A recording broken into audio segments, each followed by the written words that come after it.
ब्रेथोलॉजी हर सांस कैसे बदल सकती है आपकी जिंदगी। सांस लेना जीवन की सबसे मूलभूत और सहज प्रक्रिया है। फिर भी यह एक ऐसी कला है जिसे हम में से अधिकांश अनजाने में गलत तरीके से अपनाते हैं, जिसका गहरा प्रभाव हमारे शारीरिक, मानसिक और भावनात्मक स्वास्थ्य पे पड़ता है। हम प्रतिदिन औसतन 25,000 बार सांस लेते हैं, परंतु आधुनिक जीवन शैली, प्रोसेस्ड फूड, नरम आहार और गलत पोस्चर ने हमारी सांस लेने की प्राकृतिक क्षमता को कमजोर कर दिया है, जिसके परिणाम स्वरूप हम अनजाने से मुंह से सांस लेने की आदत विकसित कर लेते हैं। एक ऐसी आदत जो स्लीप एपनिया, खर्राटे, चिंता, अवसाद और हाई ब्लड प्रेशर जैसी समस्याओं को जन्म देती है। जेम्स नेस्टर की पुस्तक breath the new science of a lost art में ब्रेथोलॉजी सांस लेने के विज्ञान और कला को वैज्ञानिक शोध, प्राचीन प्रथाओं और व्यक्तिगत प्रयोगों के आधार पर विस्तृत रूप से समझाया गया है, जिसमें यह दर्शाया गया है कि नाक से सांस लेना, बुटेको मेथड, प्राणायाम और कार्बन डाइऑक्साइड टॉलरेंस प्रशिक्षण जैसी तकनीकें हमारे जीवन को परिवर्तनकारी रूप से बेहतर बना सकती है। नेस्टर के अनुसार इंसान की सबसे बड़ी भूल थी जब उसने प्रकृति से कट के आधुनिक जीवन शैली अपनाई, जिसके कारण हमारे जबड़े छोटे और कमजोर हो गए, नाक की हड्डियां और सांस की नली सक्रिय हो गई और नाक से सांस लेने की सहज क्षमता प्रभावित हुई।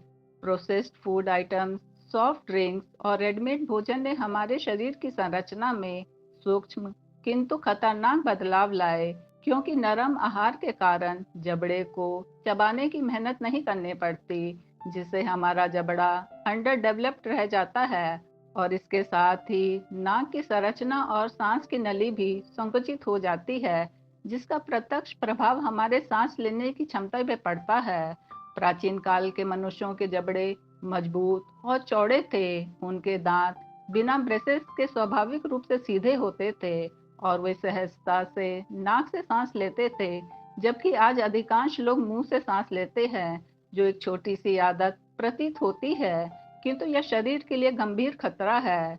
मुंह से सांस लेने से सांसें तेज, छोटी और उथली हो जाती हैं, जिससे नर्वस सिस्टम निरंतर सतर्क अवस्था में रहता है, मानो कोई खतरा सामने हो, जिसके परिणाम स्वरूप हृदय गति बढ़ती है, मांसपेशियां तनावग्रस्त हो जाती है और मानसिक बेचैनी बनी रहती है। नेस्टर ने स्वयं पर एक अनूठा प्रयोग किया, जिसमें उन्होंने 10 दिनों तक अपनी नाक बंद रखकर केवल मुंह से सांस ली और पाया कि उनकी नींद गंभीर रूप से बाधित हुई, दिन भर थकान रही, मूड चिड़चिड़ा हो गया और रक्तचाप खतरनाक स्तर तक बढ़ गया, जिससे यह स्पष्ट हुआ कि सांस लेने की गलत आदतें स्लीप एपनिया, खर्राटे, चिंता और अवसाद जैसी समस्याओं को बढ़ावा देती हैं। और यह हमारे पाचन, इम्यून सिस्टम, मस्तिष्क और मनोदशा को नियंत्रित करती है।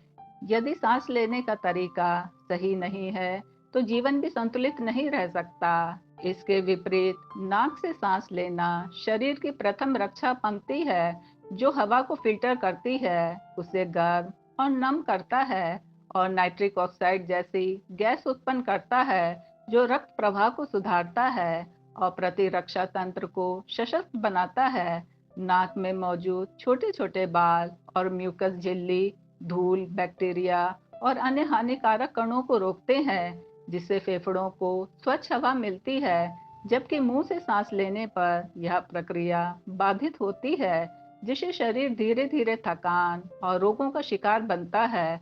नाक से सांस लेने का एक और लाभ यह है कि यह सांस को धीमा और गहरा बनाता है, जो मन को शांत करता है और योग एवं ध्यान की मूल भावनाओं को प्रतिबिंबित करता है। बुटेको मेथड इस आम धारणा को चुनौती देती है कि ज्यादा सांस लेने से शरीर को ज्यादा ऑक्सीजन मिलता है। यह तकनीक कहती है कि कम, धीमी और नियंत्रित सांस लेना ज्यादा फायदेमंद है। ऐसा क्यों? जब हम तेजी से और बार बार सांस लेते हैं, तो हम जरूरत से ज्यादा ऑक्सीजन लेते हैं, लेकिन यह ऑक्सीजन हमारी कोशिकाओं तक ठीक से नहीं पहुंचता। इसका कारण यह है कि तेज सांस लेने से शरीर में कार्बन डाइऑक्साइड का स्तर बहुत कम हो जाता है। आश्चर्यजनक रूप से कार्बन डाइऑक्साइड की थोड़ी मात्रा जरूरी होती है, क्योंकि यह हमारे रक्त वाहिकाओं को आराम देता है, उन्हें शिथिल करता है, जिससे ऑक्सीजन कोशिकाओं तक आसानी से पहुंच सकता है। बुटेको मेथड सिखाती है कि अगर हम धीमी, छोटी और संयमित सांसें लें, तो शरीर धीरे धीरे कार्बन डाइऑक्साइड को सहन करना सीख लेता है। इससे रक्त वाहिकाएं फैलती हैं, खून का प्रवाह बेहतर होता है और कोशिकाओं को ज्यादा ऑक्सीजन मिलता है। इस तरह यह मेथड हमारे सांस लेने के तरीके को सुधार कर स्वास्थ्य को बेहतर बनाती है। बुटेको मेथड में नाक से हल्की सांस लेना और सांस को संयमित करना सिखाया जाता है, जिससे शरीर कार्बन डाइऑक्साइड को सहन करना सीखता है, रक्त वाहिकाएं फैलती हैं और ऑक्सीजन का प्रवाह बेहतर होता है। इस तकनीक का अभ्यास करने वालों ने अस्थमा, चिंता और हाई ब्लड प्रेशर में आश्चर्यजनक सुधार देखा है। प्राणायाम भारत की प्राचीन योग विद्या का अभिन्न अंग जीवन शक्ति को नियंत्रित करने का विज्ञान है, जिसमें अनुलोम विलोम, भस्त्रिका और कपालभाति जैसी तकनीकें शामिल हैं। अनुलोम विलोम मस्तिष्क के दोनों गोलार्धों को संतुलित करता है, भस्त्रिका फेफड़ों को शक्ति प्रदान करती है और कपालभाति शरीर से विषाक्त पदार्थों को बाहर निकालती है। प्राणायाम तनाव हार्मोन कार्टिसोल को कम करता है, मस्तिष्क की तरंगों को शांत करता है और नर्वस सिस्टम को रिसेट करके शरीर को रेस्ट एंड डाइजेस्ट मोड में लाता है, जहां उपचार, पाचन और मानसिक शांति की प्रक्रियाएं तेज होती हैं। कार्बन डाइऑक्साइड टॉलरेंस एक महत्वपूर्ण पहलू है, जिसे नेस्टर ने उजागर किया। आधुनिक जीवन शैली में तेज और उथली सांसों के कारण हमारा शरीर कार्बन डाइऑक्साइड को सहन करने की क्षमता खो चुका है, जिससे सांस रोकने पर तुरंत बेचैनी हो जाती है। बॉक्स ब्रीथिंग 4 सेकंड सांस लेना, 4 सेकंड रोकना, 4 सेकंड छोड़ना, फिर 4 सेकंड रोकना और ब्रेथ होल्ड जैसी तकनीकें कार्बन डाइऑक्साइड टॉलरेंस को बढ़ाती है, जिससे तंत्रिका तंत्र शांत होता है, मानसिक दृढ़ता बढ़ती है और तनाव प्रतिरोध में सुधार होता है। ये तकनीकें जैसे नेवी सील्स द्वारा उपयोग की जाने वाली बॉक्स ब्रीदिंग अत्यधिक तनाव में भी स्थिरता प्रदान करती है। सांस और नींद का संबंध भी गहरा है।